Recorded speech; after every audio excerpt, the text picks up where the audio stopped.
Hello everyone, welcome to Bob's Reviews. I'm Bargain Bob, and I'm here in beautiful Manila, Philippines. It's a beautiful sunny day out, nice and warm and toasty. Everything in this review was bought by me for doing the said review.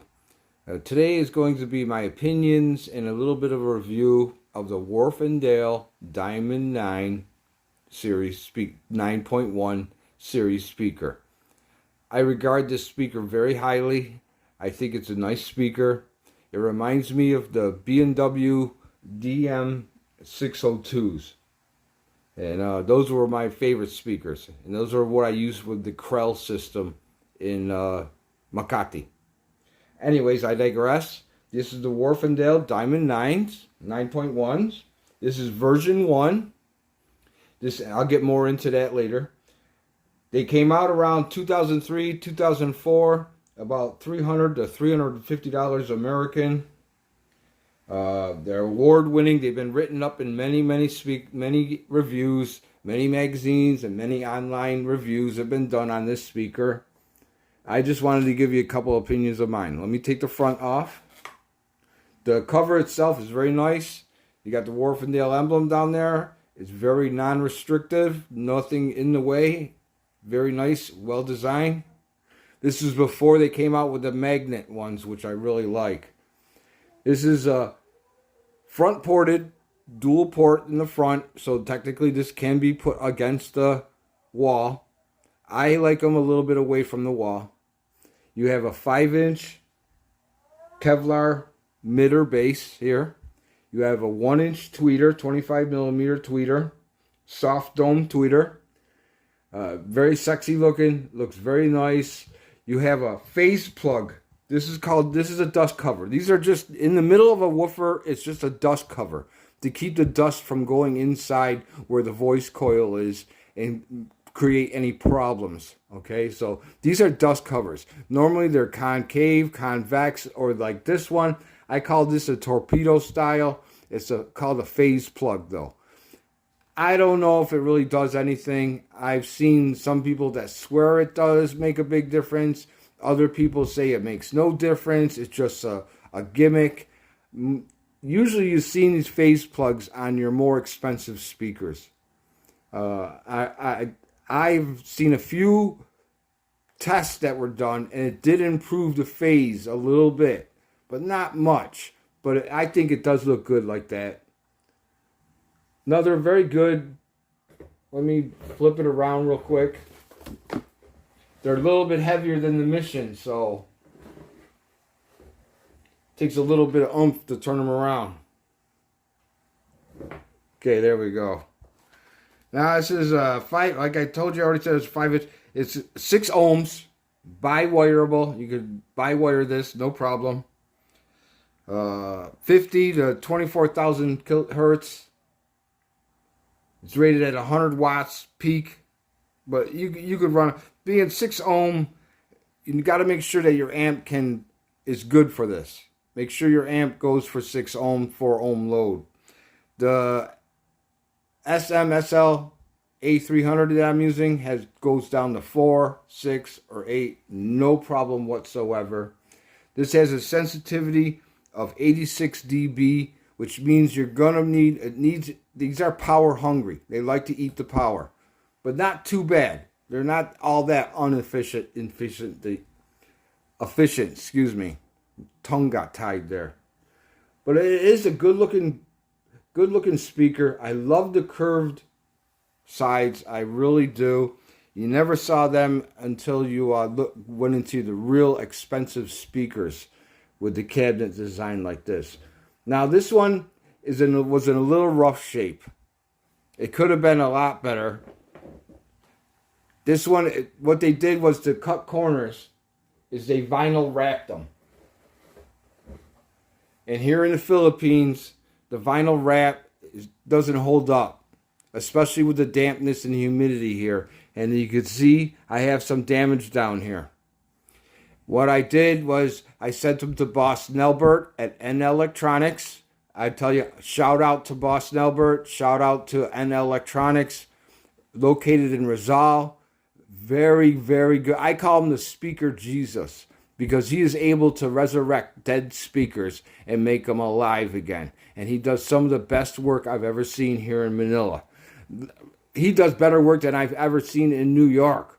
Okay, so this guy is top notch. If you have any speaker problems, I'll include his link and information at the end of the video. Contact him. He's quick to reply. Communication is great. He understands my nosebleed English. He has no problem.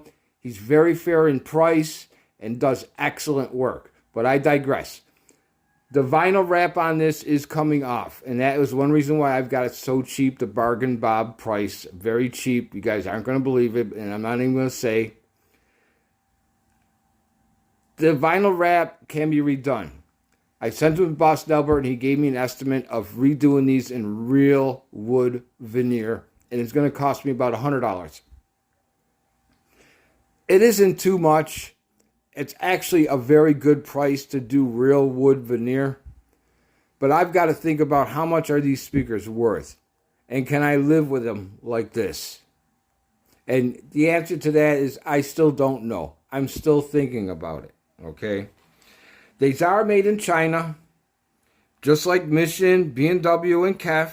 But I digress. They were engineered and designed in the UK. And they're made in China. That's the way they are now. They're trying to save the money so they can give you as much speaker as you can, the most bang for your buck.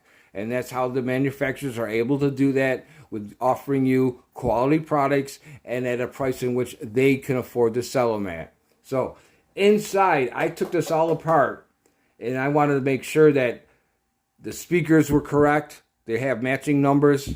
The tweeters are correct, matching numbers. I wanted to make sure the crossover was good and in there, the correct one. And I also wanted to check if any water damage inside, and there was none. The polyfill was beautiful, no mold, no wetness of the wood inside, nothing like that at all. So thumbs up on that. Now, the curved. I think you find this interesting. When I took this apart, I could see the inside of the box, and I could see that it's well braced. It's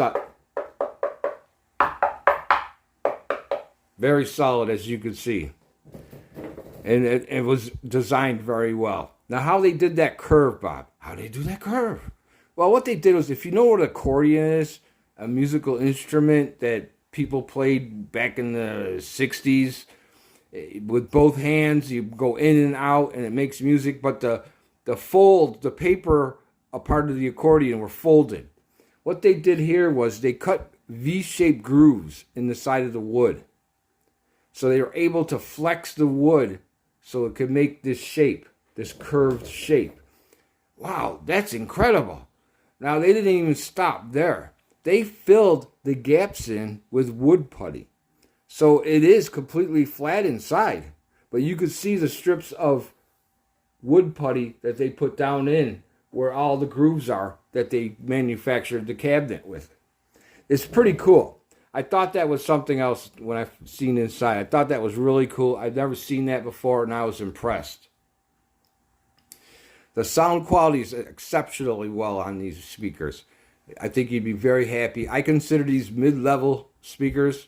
They're not budget speakers, and they're not the low end of speakers. They're in the middle range. Like I said, poor man's B&W. Now, what is the difference between version 1 and version 2?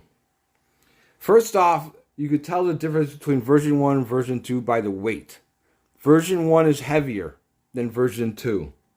Another way you could tell, as you can see on this one, no made in China sticker. No made in China sticker. Version 2s have made in China. Okay? Now, the biggest difference. Happen to have version 1 speakers mid-range woofer here in my hand. And if you look at it, it's I'm impressed with these speakers. Aluminum, very nice. Very nice construction. Aluminum basket, heavy magnet. I tell you, this is heavy. Now version 2, they're not as heavy and they do not look like this. They are made out of the aluminum basket, but the magnet has been changed. That's why there's a difference in the weight. Okay? People say that the version 1s are better sounding. That's what I picked up. That's what these are, version 1. And I'm very happy with the sound. But just so everybody knows, that's what these speakers look like. And that's the difference between the version 1 and version 2. Some people say there's a big difference. Some people say there's no difference. Most of your reviewers will tell, if you've read the letter forms, you'll see that it does make a difference. These came in maple, cherry, and black is what I've seen so far. I'm not a big fan of maple, but these have grown on me, and I like the maple finish. If I was to have Boss Nelbert redo them again, I'd have them done in cherry. I like the reddish black cherry. It would look really nice on this, in my opinion. Okay. So what we'll do now, Wharfedale is a UK brand, like Mission, BMW. They started business, I believe, in 1932. Mr. Gilbert Briggs started the company in 1932. So they've been making speakers for a long time. And I didn't know anything about Wharfedale until I came to the Philippines. In all the stereo shops in New York, and everybody that I knew, nobody had Wharfedales.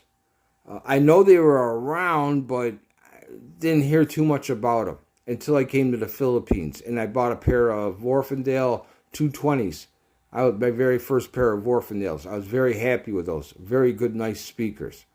Then I had the Diamond IVs, and now these Diamond 9.1s. These are beautiful speakers. Fill the room up with music. Very good quality.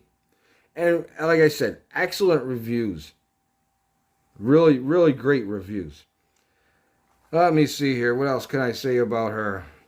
She's an 11.5 inches high, 296 millimeters. She's 7.5 inches wide, 194 millimeters wide. We've got 10.8 inches deep. And that's 278 millimeters. That's the size of the cabinet. Very solid construction. I don't want to hit too solid on the side. I don't want to send it across the room. So let me get these hooked up, and we'll talk a little bit more about them. I'll see you in a minute.